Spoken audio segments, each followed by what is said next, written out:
Welcome back. In this next dark story,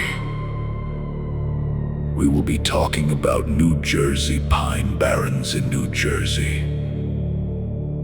We will be exploring the dark history and chilling mysteries of the Pine Barrens forest. Close your eyes, relax, and listen. Don't forget to like, share, and subscribe. The New Jersey Pine Barrens do not feel like a forest. They feel like a warning that never stopped being whispered by daylight. The Pinelands National Reserve covers roughly 1.1 million acres, spreads across portions of 7 counties, and makes up about 22% of New Jersey's land area, a massive stretch of pine, cedar swamp, sand roads, black water, abandoned ruins, and silence so deep it feels alive. But at night, that silence changes.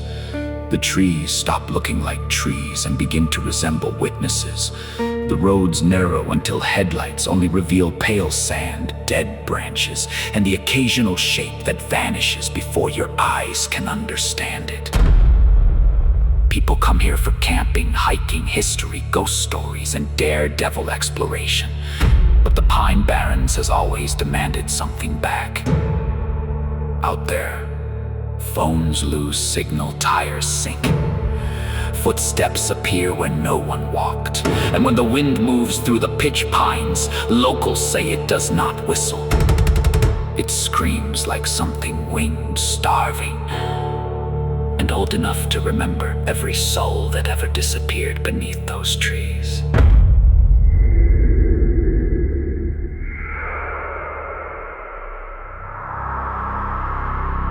The darkest name in these woods is the Jersey Devil. A creature buried so deeply into South Jersey folklore that the legend feels less like a story and more like a curse passed from generation to generation. The most famous version tells of Mother Leeds who, exhausted and pregnant with her 13th child, cried out for the baby to be the devil. Folklore says the child was born wrong: hooves, wings, tail, animal face, and a scream that tore through the house before it flew into the swamp. For more than 250 years, stories have described something stalking the marshes, raiding farms, killing animals, and appearing across dozens of towns before vanishing back into the pines. Whether it is demon cryptid mass hysteria, or something older wearing the shape of a myth, the fear is real because the woods give the legend a body.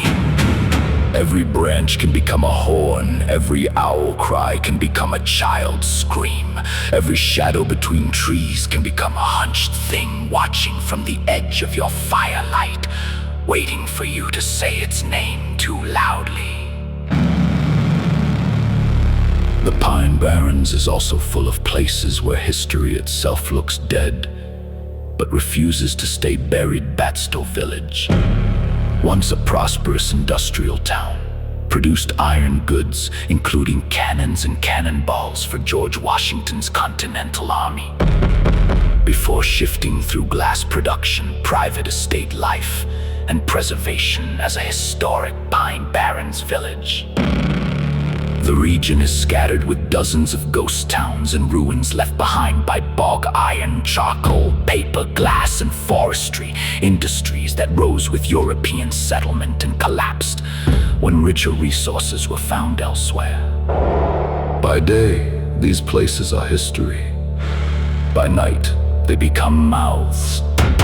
Empty worker houses, dark mills, old foundations swallowed by roots, fenced-off ruins where the wind moves through broken brick like breath through teeth.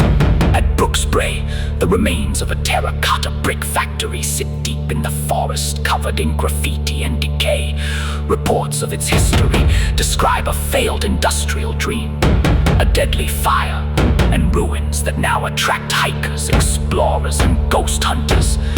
In a horror documentary, this is where the camera would slow down. The tunnel entrance black, the trees still, and something pale standing just behind the wall.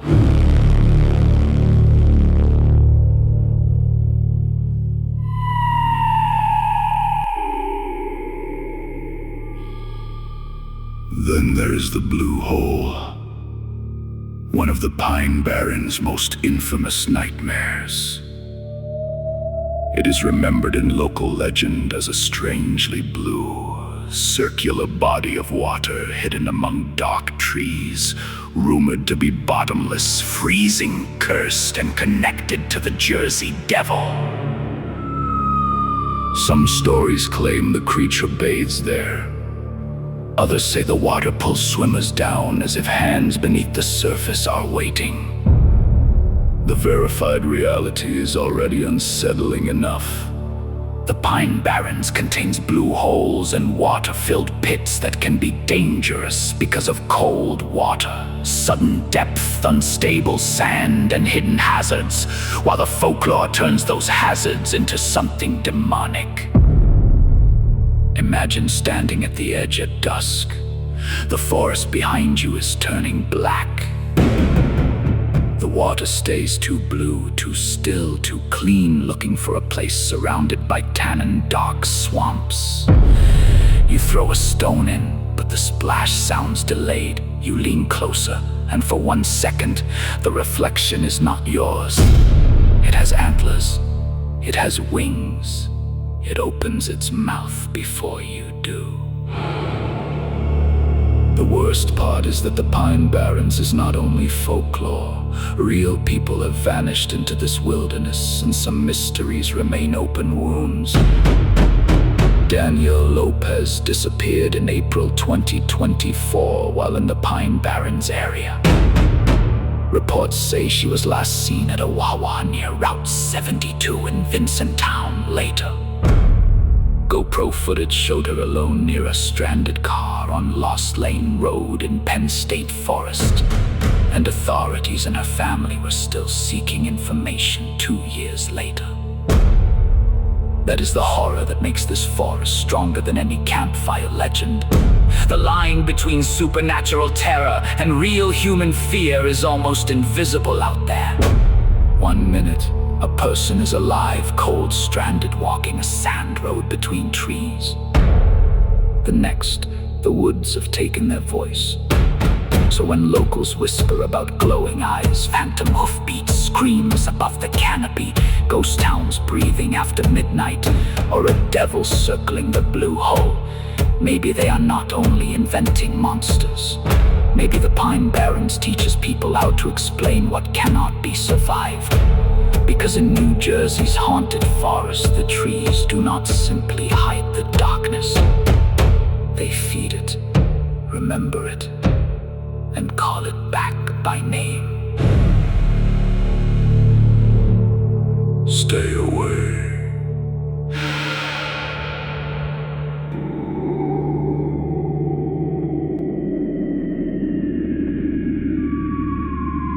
Thank you for your support. And thank you for tuning into the darkest horror stories of your life. Some of the stories are based on true events or experiences. Please do us a favor. If you could hit like, share this video, and subscribe to our channel. Never listen alone. And stay tuned for a new horrors and stories.